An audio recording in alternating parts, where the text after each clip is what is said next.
Hi, so I'm going to try a new screencast tool today to make our accessibility screencast. So bear with me. I'm trying to find one that works the best for my situation. So the tool I'm going to be talking about today is speech to text. This is a great tool for students who are struggling with writing, just getting their ideas out, spelling issues.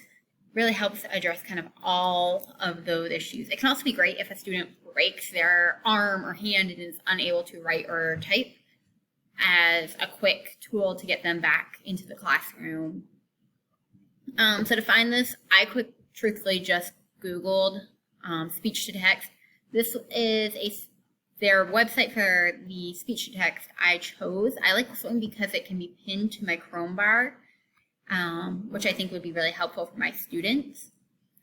The one drawback I'm finding, there's lots of different speech-to-text tools. I like that this one opens in a separate window when you go to use it, and then you can copy and paste your text. But that's also kind of one of its drawbacks, is it doesn't just put it right in where you would be typing. So there is an extra step. But yeah, so it's at mybrowseraddons.com speech to text. It's pretty simple. If I'm looking at an assignment, so this is an assignment I had my students do last week, and it has comprehension questions. So a student could use it if they are someone who really struggles with writing, or that's something that holds them back. So why can't scuba divers dive to the deepest parts of the ocean? They could open the speech to text tool and say, they cannot dive to the deepest parts of the ocean because of the increased pressure as well as the extreme cold. And you'll notice that it automatically highlights it for you, so you can use your keyboard shortcuts if your students know those. So I can hit Control-C, come over, Control-V, and it will put my answer in.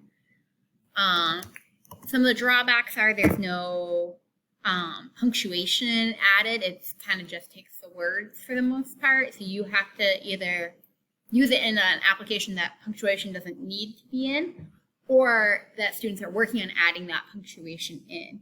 That could also be a really cool use for this tool as a whole grade level, is to just use speech to text and have them go back and put in grammar and punctuation as a tool to help practice that.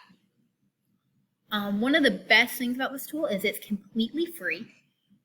So as teachers, that's one of our favorites. And it's a Chrome add-on, so most schools are now using Chromebooks, as we have seen.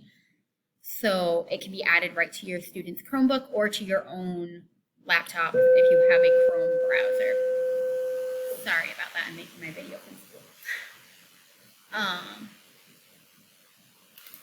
One thing I also like, if a student's writing a story, they could also use this and just kind of narrate their story. And when you're done with it, there's an erase function. There's a way to heart you can favorite. Sorry. Nope, not right.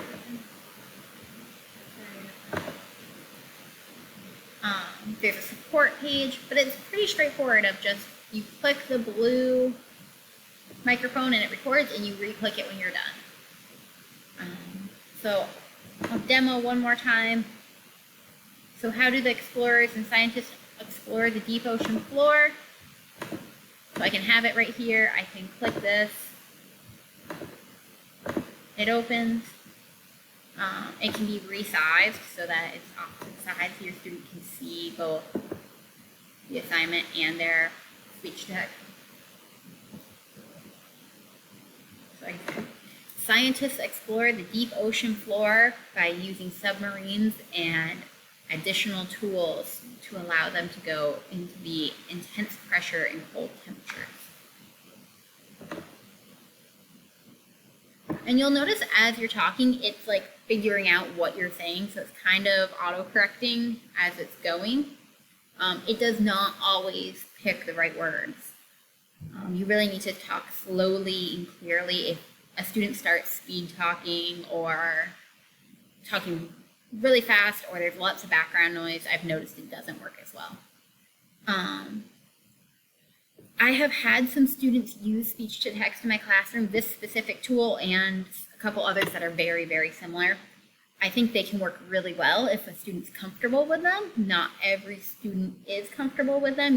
I've had, in the same class, I had one student who that was their main form of communication because they didn't have the skills to write, both like the motor skills and the processing of the load that writing is.